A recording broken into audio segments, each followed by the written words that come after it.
1990 on a Vauxhall Nova GTE. Obviously being a 1990, it's quite a late car. GSI was sort of knocking about by then, or a little bit later. Hence why it has a couple of GSI bits like the electric windows and the GSI style sunroof. This one, you will notice on the photographs and the descriptions that the speedo shows 75,368 miles.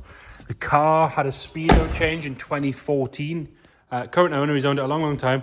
He changed the speedo because when he bought the car, someone had painted the dials on the speedo, which was kind of a done thing in the mid-90s, wasn't it? Which he really didn't like. He is going to drop that speedo off, so it's going to be with the car. So that they were taken out at 27,000 miles. These ones were put in at 70 odd. It's on 75,000 now. So really, it's done about 6,000 miles since those speedo changed. So it should really be showing about 31. It's all clear on the MOT history. We will have that speedo with the car, but we should just address it straight away. I'll put it in the description as well. If we start by having a good look at the bodywork, I'll pop the camera underneath here and there. We'll have a good look around. Then we'll check out the interior and we'll go for a cold engine startup. If we start on this driver's side, if you look down that side, you can see it's lovely and straight all the way down there. It's not full of ripples. Sorry, excuse me. Ripples or dents. It's not full of filler or anything like that. Nice deep metallic colour, as you can see. Driver's wing is really clean and tidy. There's a little mark in the paint just above the indicator, but other than that, really very good. Inside the arch is sharp all the way around. It's got a little couple of stone chips at the bottom there. But other than that, nice and sharp. There's no corrosion. It's on the correct spec. Hubcaps, good tyres all around, which we'll look at as we go. And on the top of the wing is lovely and neat. There's a little mark just in the paint there, next to the seam. But other than that, the A-pillar is lovely and clean. The window seal is nice all the way along. It's nice and clear around the vents. Nice and soft on that window seal, and there's no marks on the leading edge of the roof. Can have a look down the gutter there as well. That's all good along there. Around the sunroof is lovely all the way around. There's no corrosion bubbling up through there. The rest of the roof is straight and smooth. Clear glass all the way down this side. No ingrained scratching or anything in that. Around the wing mirror is good. The plastic section is nice. The plastic trim and the window seals on both windows on this side are good. Panel gaps are nice and even. Driver's door, no real marks to notice on the driver's door at all. Lovely and clean. If you look down that side, you can see just how straight that panel is. And then you've got that plastic trim finisher along the bottom, which again is not dried out. It's not covered in back to black. It's not wavy like some of them can be. If we pop the camera underneath from here, he's dry stored it as long as he's had it.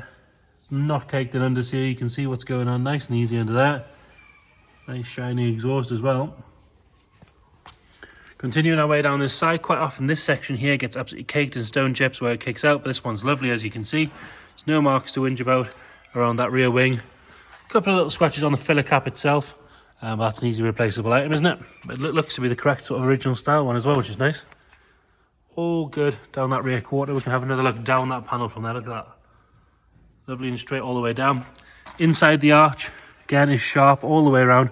Normally you get a lot of stone chips down here causing corrosion, but this one's all good. Rear bumper, nice and neat. On the corners, the red trim all the way around is lovely. Really nice example there. And then lower half below that trim's good. Around the exhaust is nice. As you can see, it's got a stainless exhaust on it. Put the camera underneath, you can have a proper look at the boot floor.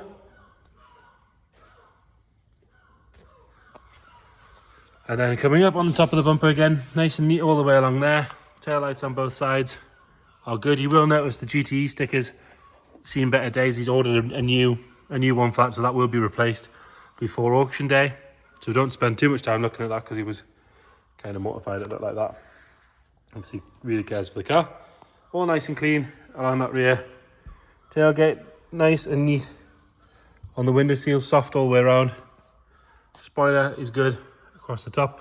There's a little mark in the paint there. It's almost like it's caught something when it's been lifted up or something at some point. It's only minor, but it is there. You can see the speakers have been cut into the parcel shelf. Now they're not a GTE specific part, so you can't just get any old Nova parcel shelf and get rid of those, but they're, if you're like me and you grew up in the 90s, that's pretty cool to be fair. Coming around on the passenger side, Again, super straight all the way down there.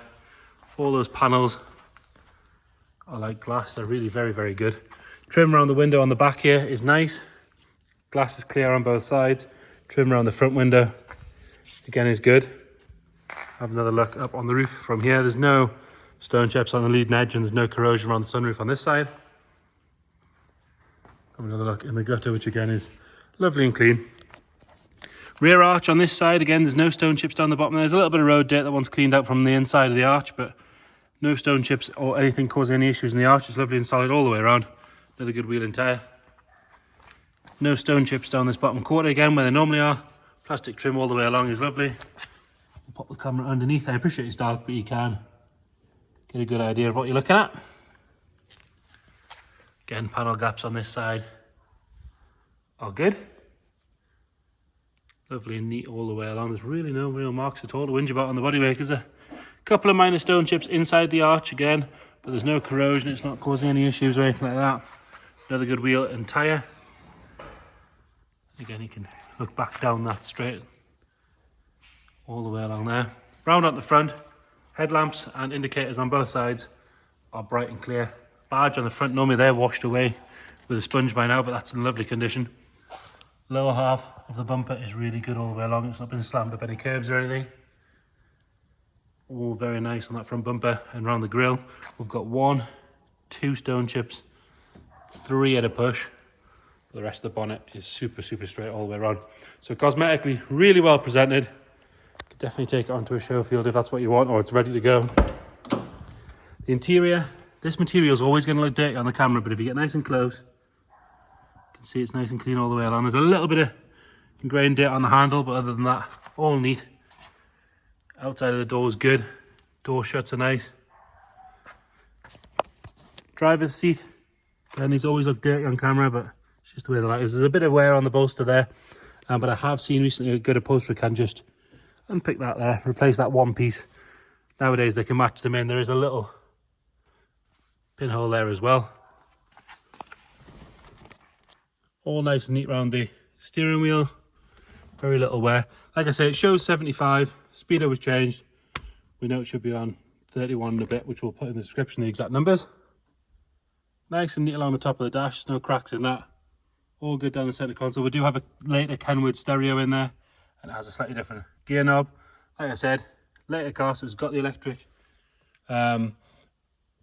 windows. Completely forgot the word there. Sorry about that. Into the back, and the backs of the seats are good. They're not kicked. It's not stretched out across here. Rear bench is generally pretty good. There's no funny smells in there. There's no sign of any trapped moisture or anything like that. Into the boot, I did mention it's got a pair of speakers in the parcel shelf. You do with a good valet in here, but it's all there. There's the wires for the speakers. We've got a user manual with it. Boot floor, if we lift that up, apart from a grubby spare wheel, it's lovely and tidy in there. And the side of the boot lid is good as well. Even around there is good. Passenger side, nice and neat on the door card. Again, a little bit of ingrained dirt on the handle. This seat, generally pretty good. Quite often with these setters, if you steam clean them, they will tighten up quite well. Bolsters on this side are all very good. Carpet set's nice. This side of the dash is good. I did notice actually there's a little sort of mark in the paint. If we just move the camera on, you might just see it just there. And then under the bonnet, what looks to be your standard engine, doesn't look to be messed with. Still got all of its wax oil on it. So it's up to you whether you clean that up or leave it as is. Personally, I'd leave it as is. Inner wings are all nice. It's been parked here a little while. It's not dropping any fluid on the floor. We have got, that's not fluid, that's a bit of a bin bag. Ignore that, it's been windy in here. All your plaques are in the right places. We've driven to us this one as well. Stone cold this morning, we'll get it fired up. Again, fires on the button. Idling nice and happy. We go around the back, we'll check it's not throwing anything out the back. So there you have it. Vauxhall Nova GTE 1990 on a H. Really shiny, straight bodywork on that as well. Any more questions at all, please get in touch. Thank you.